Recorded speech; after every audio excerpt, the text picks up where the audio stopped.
Welcome to the conversation you never knew you needed. No filters, no masks, just real talk and honest insight. Hey everyone, and welcome to another deep dive. Today, we're really zeroing in on the 8-point facelift.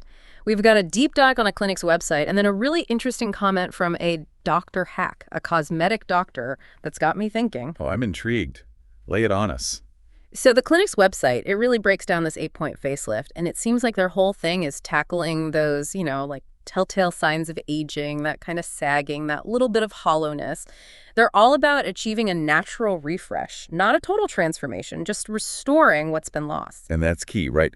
Because we're talking about volume loss as we age. That's the natural progression, collagen, elastin, all that good stuff starts to decline.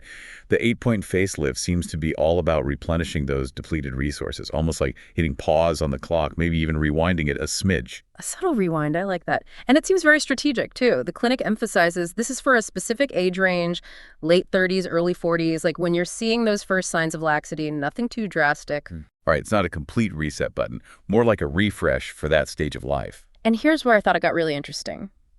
They actually list out the 8 points. Some are expected cheeks, jawline, but then they get into things like downturned smile, which, come on, who hasn't looked in the mirror and been like, is my smile aging me? Oh, 100%.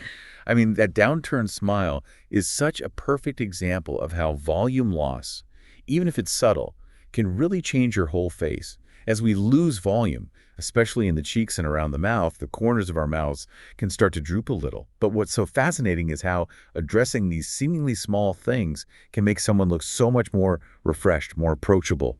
And it's not just about lifting the corners of the mouth. It's about understanding how all the different parts of the face work together, even the subtle stuff. Totally. Like, what about those nose-to-mouth lines? I feel like those are a dead giveaway, Absolutely. And the clinic talks about addressing those too.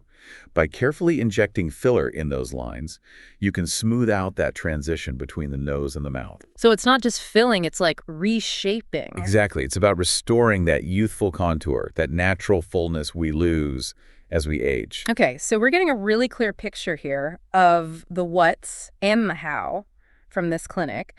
But I got to bring us back to Dr. Hack's comment because, man, he throws a wrench in the works. Oh, yeah, he definitely brings up a good point. He basically says, and I'm quoting here, 8 points is just a marketing term.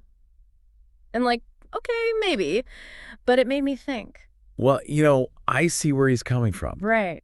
It's important to remember that everyone's face is unique. For sure. So while this 8-point lift can be a good starting point, you can't just treat every face the same way and expect the same results. But it's like those cookie cutter approaches never really work. Exactly. Yeah. And that's why I find his term Hyaluronic Acid Makeover so interesting. Right. It shifts the focus away from these arbitrary points and puts it right back on what your face specifically needs. A more custom approach, which is kind of what we're all looking for, right? Right. It's about addressing your individual concerns, not just chasing after some magic number of injection points. Totally. And this actually leads into another distinction that Dr. Hick makes that I found really interesting, the difference between anti-aging, which we've been talking about, restoring what's been lost, and then contouring, which feels a bit more like, maybe even exaggerating in some cases. That is such a key distinction, and it speaks to the artistry of a skilled practitioner. Mm-hmm. With anti-aging, the goal is to refresh and rejuvenate. Ideally, no one should be able to tell that you've had anything done. They should just be like, wow, you look well rested. Exactly. It should look natural, like the best version of you. Yeah. Not like you're trying to be someone else or look like you're frozen in time. Right, just a little pick-me-up. So with all this in mind, with the 8-point lift, Dr. Hack's comments, what would you say to someone who's considering this procedure or any kind of cosmetic thing, really? What's the most important takeaway? I think the biggest thing is to really understand your own goals. What are you hoping to achieve? Are you looking for subtle rejuvenation or a more dramatic transformation? Once you have a clear picture of what you want, then you can find a practitioner who understands your vision and who prioritizes a personalized approach. Because at the end of the day, our faces aren't just a collection of points on a diagram. Absolutely not. It's like we're not trying to build a whole new face here, right? We're just trying to enhance what's already there. Exactly. And that's where a skilled practitioner really shines. They understand that it's not just about injecting filler here or there.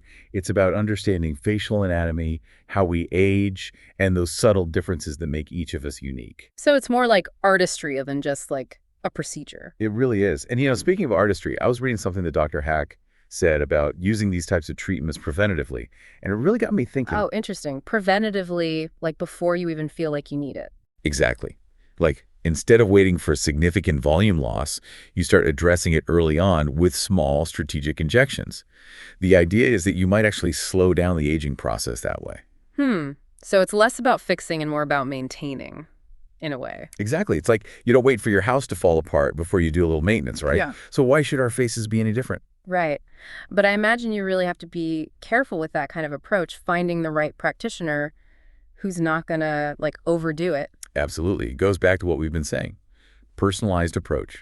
Finding someone who understands your goals and is on the same page as you. Totally. So for anyone listening who's maybe intrigued by the 8-point facelift or even just starting to think about cosmetic procedures, what's the one thing you want them to take away from all of this? I think the biggest thing is to do your research. Talk to multiple practitioners, ask questions, be your own advocate, make sure you understand what you're getting into and that you're comfortable with the approach. Love that. Knowledge is power, especially when it comes to something as important as, our faces. Absolutely. This has been so insightful. Thank you so much for taking the time to break all of this down with us. My pleasure. Always happy to chat about this stuff. And for everyone listening, thanks for joining us on this deep dive. We hope you learned something new and feel empowered to make the best decisions for your own aesthetic journey. Until next time, stay curious.